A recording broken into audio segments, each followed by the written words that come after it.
جی ہم لائیو جا چکے ہیں جی. اچھا رضوان صاحب ذرا آگے جی جی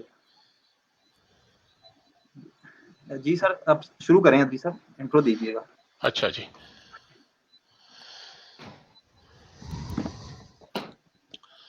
بسم اللہ الرحمن الرحیم. رب شرح لی صدری و یسر لی امری واحلل عقدۃ من لسانی یفقہوا قولی. ناظرین محترم، پروگرام ذالک الکتاب لے کر آپ کا میزبان محمد ادریس کھوکر حاضر ہے. سب سے پہلے ایک موضوع آپ کے سامنے ہم رکھنا چاہتے ہیں. اللہ تعالیٰ نے جس طرح کائنات کی تمام جمادات، حیوانات اور نباتات میں ایک تنوع رکھا ہے، اسی طریقے سے انسانوں کی فکر میں بھی یہ تنوع ہمیں دکھائی دیتا ہے. ہماری ایمانیات، ہمارے اعتقادات جو ہیں وہاں بھی آپ کو یہی جھلک اور یہی رنگ نظر آتا ہے. ایمانی اعتبار سے انسانوں کے 3 بڑے گروہ ہیں. ایک گروہ وہ ہے جو خدا کی وحدانیت پر یقین رکھتا ہے، ایک خدا کو ماننے والے ہیں، اور اس سے 180 درجے کے زاویے پر ایک گروہ ایسا موجود ہے جو کئی ملین خداؤں پر یقین رکھتا ہے، اور اسی طرح کچھ لوگ 2 خدا، 3، 4 اس ایک درجے پر بھی کھڑے ہیں. اب جو کائناتی تنوع ہے وہ تو خالق کائنات کی تخلیق اور اس کی جو قدرت ہے اس کا اظہار ہے، مگر انسانی فکر میں تنوع انسانوں کا خود ساختہ بھی ہے، اور خالق کائنات کا دیا ہوا راستہ بھی ایک فکر ہمیں دیتا ہے. اس انسانی تنوع میں جو فکری تضاد پایا جاتا ہے، اور اس میں صحیح راستہ اور سمت کیا ہے، اس موضوع پر قرآنی فکر پر مبنی یہ پروگرام ذالک الکتاب لے کر ہم آج آپ کی خدمت میں حاضر ہیں. اس سلسلہ گفتگو کو بڑھانے سے پہلے مجھے اجازت دیجیے گا کہ میں آج کے اپنے معزز شرکاء گفتگو سے گفتگو کا آغاز کرنے سے پہلے ان کا تعارف آپ کی خدمت میں پیش کر دوں. ہمارے سب سے پہلے ہمارے مہمان شریک گفتگو محترم رضوان خالد چودھری صاحب ہیں. آپ پی ایچ ڈی ہیں، کینیڈا کی بعض یونیورسٹیز میں کورسز بھی پڑھاتے ہیں. ان کا خصوصی مضمون انٹرنیشنل پبلک پالیسی ہے، اور ان کی شخصیت کا خاص پہلو وہ خداداد سعادت اور صلاحیت ہے جس کے باعث یہ درجن بھر سے زائد نو مسلم سے زائد غیر مسلموں کو دائرہ اسلام میں داخل کر چکے ہیں. ان نو مسلموں کے قبول اسلام کی ویڈیوز ان کی فیس بک کے ویڈیو سیکشن میں بھی آپ دیکھ سکتے ہیں. ڈاکٹر رضوان خالد چودھری کی 2 کتابیں طباعت کے آخری مرحلے میں ہیں. ان کے نام پیش خدمت ہیں revisiting Islamic faith practices in 21st century, اور دوسری کتاب کا نام ہے for the love of profit peace be upon him, reflections of an ordinary man in 21st century. میں رضوان صاحب کی ذاتی طور پر یہ طالب علم رضوان صاحب کی جو قرآنی تشریح ہے، تفسیر ہے، اور ان کے جو بلاگز ہیں ان کا مداح ہے. ہمارے دوسرے محترم شریک گفتگو ہیں قاری محمد حنیف ڈار صاحب. آپ نے حفظ و قرت اور مفتی فی الفرائض کی صنعت کا مقارنہ جامعہ فاروقیہ کراچی سے لیا ہے. گزشتہ 36 سال سے آپ ministry of justice and Islamic affairs میں خطیب، امام اور ترجمان ہیں، اور ان کی